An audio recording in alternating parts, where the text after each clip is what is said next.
So which individuals in Donald Trump's family, businesses, and campaign had prior ties or ties during the election to Russia and Russian government officials? Well, do you have a couple hours? Actually, let's start with General Michael Flynn.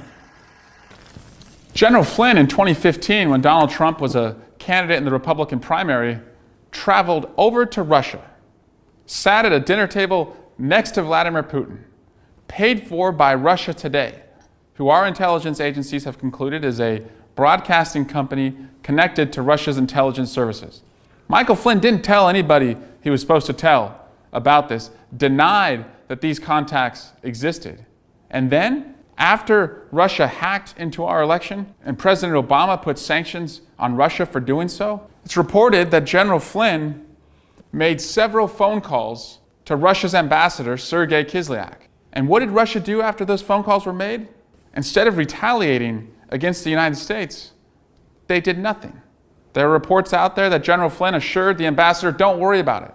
Don't worry about the sanctions that are placed on you, which would explain why they did nothing. And then, of course, General Flynn lied about this conversation with Ambassador Kislyak to Vice President Pence and was the first significant person to leave the Trump administration. We also have then Senator Jeff Sessions.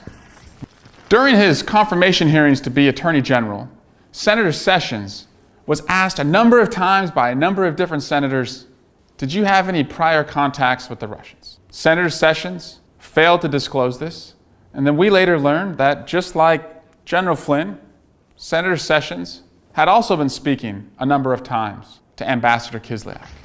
Now you have one of the president's family members, Don Jr.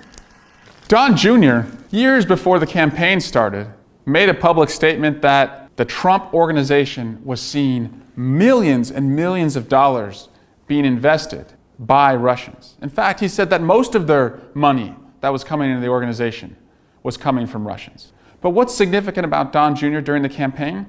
It's a date that we'll all remember. June 9th, 2016. Shows up to a meeting at Trump Tower, arranged under an email subject line, Clinton, Russia, private, confidential. The email was sent to Don Jr. by someone who said he had connections with Russians who could provide dirt on Hillary Clinton. Don Jr.? He said, I love it. I love it. We'd love to have dirt on Hillary Clinton. Showing in writing a willingness and an eagerness to work with Russians to beat their political opponent. The president's son-in-law and senior advisor to solve all the problems in the world. Mr. Kushner, you see, was also in the June 9th meeting, the Clinton-Russia private confidential meeting where dirt would be offered on Hillary Clinton.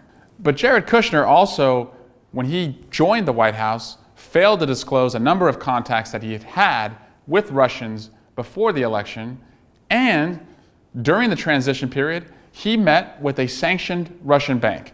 There are a lot of questions to answer around Jared Kushner. And on that June 9th meeting, Trump campaign chairman Paul Manafort, a part of the team trying to get the goods, the dirt on Hillary Clinton, he was working as the campaign chairman at the time. He's recently been indicted. Multiple counts of money laundering, also for conspiracy against the United States, as well as his business partner and Trump campaign aide, Rick Gates. Also indicted and has pleaded guilty, a former senior foreign policy advisor, someone that Donald Trump called an excellent guy, George Papadopoulos. He pled guilty because he was confronted by the FBI about meetings that he had with the Russians in April and during the summer of 2016. He lied to them. They came back. He lied again. And finally, they confronted him with all the evidence, and he gave them the truth. He was flying over to London and Italy, and he was meeting with professors who were working as cutouts for the Russian government, and he too was being offered dirt on Hillary Clinton. And he too was trying to set up a meeting between Donald Trump and Vladimir Putin. And now that's significant because we heard this through so many other individuals. So what do these all individuals have in common? They had a lot of contacts with the Russians, some of them for years before the campaign occurred. Some of them were traveling over to Russia during the campaign. Some of them were traveling abroad to meet with Russians during the campaign. But here's something every single one of them has in common. They failed to disclose these contacts.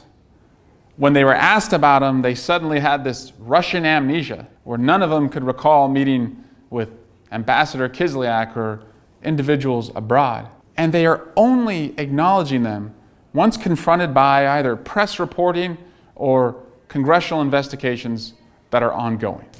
While you're trying to get votes and talk to Americans about your agenda and what you believe in, why are they spending so much time talking to Russians? Again, maybe it's just a coincidence. Or was it a convergence with a concerted effort that Russia, ordered by its president, had to undermine and interfere with the outcome of the 2016 election?